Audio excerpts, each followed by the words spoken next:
ఈ old pension, new pension అనే రెండు సమస్యలు ఇక్కడ. ఓల్డ్ పెన్షన్ అనేది మన రాష్ట్రంలో 2004 తర్వాత దాన్ని న్యూ పెన్షన్ నియామకమైనటువంటి వాళ్ళకు న్యూ పెన్షన్ ఇంప్లిమెంట్ చేయడం జరిగింది. మేము స్పెషల్లీ 2003 డిఎస్సి ద్వారా నియామకమైనటువంటి ఉపాధ్యాయులు ఎవరైతే ఉన్నామో వాళ్ళందరూ కూడా ఈ న్యూ పెన్షన్ అమలు కాకముందే మా నియామక ప్రక్రియ పూర్తిగా జరిగిపోవడం జరిగింది. దీనికి న్యూ పెన్షన్ మనకు నియామకం ఎప్పుడు జరిగింది అంటే ప్రభుత్వం యొక్క తప్పిదాల వల్ల, వాళ్ళ యొక్క టెక్నికల్ ఇష్యూల వల్ల, కారణాల వల్ల మాకు లేటుగా నియామక పత్రాలు అందివ్వడం జరిగింది. అందించినప్పుడు అప్పుడు ఏమైంది, వాళ్ళకున్నటువంటి ఓపీఎస్ విధానాన్ని మా పైన కూడా రుద్దడం జరిగింది. ఆ విధానాన్ని రద్దు చేయాలి, మాకు వర్తించదని చెప్పేసి అనేక సార్లు ఉద్యమాలు చేయడం, సెంట్రల్ మినిస్టర్లకు కానీ రాష్ట్రంలో ఉన్నటువంటి ప్రభుత్వాలకు కానీ అనేక విన్నపాలు, ధర్నాలు చేసినప్పటికీ వీళ్ళు కదలకపోవడం వల్ల సెంట్రల్ గవర్నమెంటే దిగి వచ్చేసి, ఎందుకంటే ఒక రాష్ట్రంలో ఒకసారి న్యూ పెన్షన్ అమలు చేయలే. 2006లో కర్ణాటకలో చేస్తే మనకు 2004లోనే అమలు చేయడం జరిగింది. మరి ఎవరైతే సెంట్రల్ గవర్నమెంట్ ఒక మేమోని ఇష్యూ చేసింది, 57 మేమోస్, 57/4, 57/5 మేమోని ఇష్యూ చేసి ఎవరైతే నియామక ప్రక్రియ అంటే ఆ రాష్ట్రాల్లో న్యూ పెన్షన్ విధానం అమలు కన్నా ముందు జరిగిందో వాళ్ళందరినీ కూడా ఓల్డ్ పెన్షనే వర్తింప చేయాలి అని చెప్పేసి సెంట్రల్ గవర్నమెంట్ మేమోను ఇష్యూ చేసింది. అలాంటి సమయంలో ఆ మేమోస్ తీసుకొని వచ్చి మన ప్రభుత్వాలకు, ఇంతకుముందు ప్రభుత్వానికి, ఈ ప్రభుత్వానికి అనేక సార్లు విన్నవించుకోవడం జరిగింది. అయినప్పటికీ ఈ ఇష్యూ మా పరిధిలోకి లేదు అని చెప్పేసి దాటవేస్తూ వచ్చి కాలయాపన చేస్తుందని చెప్పేసి ఈ 2003 ద్వారా డిఎస్సి ద్వారా నియామకమైనటువంటి ఉపాధ్యాయులం అందరము గౌరవ న్యాయస్థానానికి వెళ్ళడం జరిగింది. గౌరవ హైకోర్టు కూడా వీళ్ళ కోరిక న్యాయబద్ధమే, సెంట్రల్ గవర్నమెంట్ కూడా 57 మేము ఇష్యూ చేసింది కాబట్టి వీళ్ళను కూడా పాత పెన్షన్లోకే వీళ్ళు వస్తారు, వీళ్ళను పాత పెన్షన్ అమలు చేయమని చెప్పేసి గవర్నమెంట్కు సూచిస్తూ జడ్జిమెంటు ఇవ్వడం జరిగింది.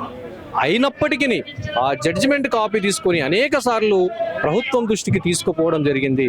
అయినా ప్రభుత్వం స్పందిస్తలేదు. ఈ మేమోల ప్రకారంగానే మన రాష్ట్రంలోనే సెంట్రల్ గవర్నమెంట్ ఉద్యోగులకు, జ్యుడిషియల్ ఉద్యోగులకు మాలాగే మా 2003 డిఎస్సి ఏ విధంగా అయితే ముందు నోటిఫికేషన్ వచ్చిందో ఆ విధంగానే నియామకమైనటువంటి వాళ్ళందరినీ కూడా న్యూ పెన్షన్లోకి ఓల్డ్ పెన్షన్లోకి తీసుకొని వచ్చింది. కేవలం ఇప్పుడు మమ్మల్ని మాత్రమే ఇంకా న్యూ పెన్షన్లోనే కొనసాగిస్తుంది. పక్క రాష్ట్రమైనటువంటి కర్ణాటకలో కూడా ఆ 57 మేమో ప్రకారంగా వాళ్ళను కూడా ఓల్డ్ పెన్షన్ వర్తింప చేయడం జరిగింది. కానీ దురదృష్టం ఏమిటంటే ప్రభుత్వానికి తెలియకనా, ప్రభుత్వం కావాలని కాలయాపన చేస్తుందో తెలియడం లేదు. కానీ మా డిమాండ్ను గౌరవ న్యాయస్థానం ఇచ్చినటువంటి జడ్జిమెంట్ను కూడా ఇది అమలు చేయడం లేదు. మరి సిపిఎస్ ఎందుకు చేస్తున్నారంటే ఆర్థిక పరమైనటువంటి భారాలు పడుతున్నాయి కాబట్టి మేము ఓపీఎస్ కాకుండా సిపిఎస్ని అమలు చేస్తున్నాం ఎంప్లాయీస్కి అందరికీ అని చెప్పడం జరుగుతుంది. సరే, ఆర్థిక పరమైనటువంటి భారం కేవలము ఉద్యోగులు రిటైర్మెంట్ అయ్యి పెన్షన్ ఇస్తేనే పడుతుందా? రాజకీయ నాయకులకు పెన్షన్ ఇస్తలేరా?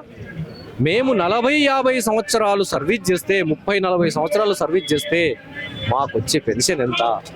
ఆ రోజుల్లో ఈ ఉద్యోగ జీవితంలో అనేక టెన్షన్లను ఎదుర్కొని, అనేక సమస్యలు, అక్కడ రాజకీయ నాయకుల ఒత్తిడి, ఇక్కడ ప్రజల ఒత్తిడి, ఇవన్నీ తట్టుకొని అనేక రోగాల బారిన పడి అనేక సమస్యలతో కొట్టిమిట్టాడుతున్న సమయంలో రిటైర్మెంట్ అయి ఉన్నటువంటి మాకు ఎలాంటి పెన్షన్ లేకపోవడం, ఆరోగ్యపరమైనటువంటి స్కీములు లేకపోవడం, ఆ పెన్షన్ వచ్చే పెన్షన్ కూడా నేను ఒకటి చెప్తున్నాను. మన నారాయణఖేడ్ ప్రాంతంలోనే కిషన్ అనేటటువంటి వ్యక్తి మొన్ననే మా డిఎస్సి ద్వారా నియామకమై రిటైర్మెంట్ అయ్యాడు. అతనికి 14,000 పెన్షన్ వస్తుంది. అంటే 20 సంవత్సరాలు సర్వీస్ చేసి రిటైర్డ్ అయితే 14,000 పెన్షన్ వస్తుంది. ఇంకొక అతను 4th క్లాస్ ఎంప్లాయీ, మా నారాయణఖేడ్ ప్రాంతం వాసి, అతను రిటైర్మెంట్ అయితే అతనికి 1,450-1,60 రూపాయలు పెన్షన్ వస్తున్నది. ఆసరా పెన్షన్ ఎంత ఉందండి? 2,000, 3,000 పెన్షన్ ఉన్నది. అంటే ఇతనికి ఉద్యోగి కాబట్టి ఇతనికి ఆసరా పెన్షన్ కూడా అప్లై చేసుకోవడానికి వీల్లేదు. మరి అతనికి 1,400 పెన్షన్ తోటి సమాజంలో ఎలా బతుకుతారండి? ఈ పెన్షన్లుండి ఓల్డ్ పెన్షన్లో ఉన్న వాళ్ళే రిటైర్మెంట్ అయిన తర్వాత వాళ్ళకి పెన్షన్స్ రాక, వాళ్ళకు వచ్చిన బెనిఫిట్ రాక అనేక మంది ఆత్మహత్యలు చేసుకున్నటువంటి పత్రికల్లో మనం చదువుతున్నాం.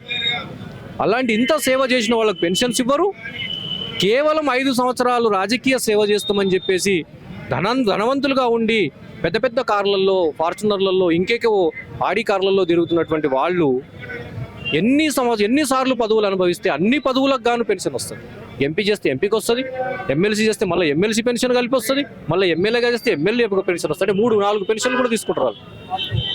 మరి మేము మా కాయ కష్టం పూర్తిగా గవర్నమెంట్ సేవకే అంకితం చేసి ప్రజల కొరకే సేవ చేసి చివరి అంకంలో పిల్లలు కూడా మనకు డబ్బులు లేకపోతే తిండి పెట్టినటువంటి కాలం, అలాంటి పరిస్థితి సమాజంలో మనకు కనపడుతుంది. అలాంటప్పుడు మరి పెన్షన్ లేనప్పుడు జీవితం ఎందుకు?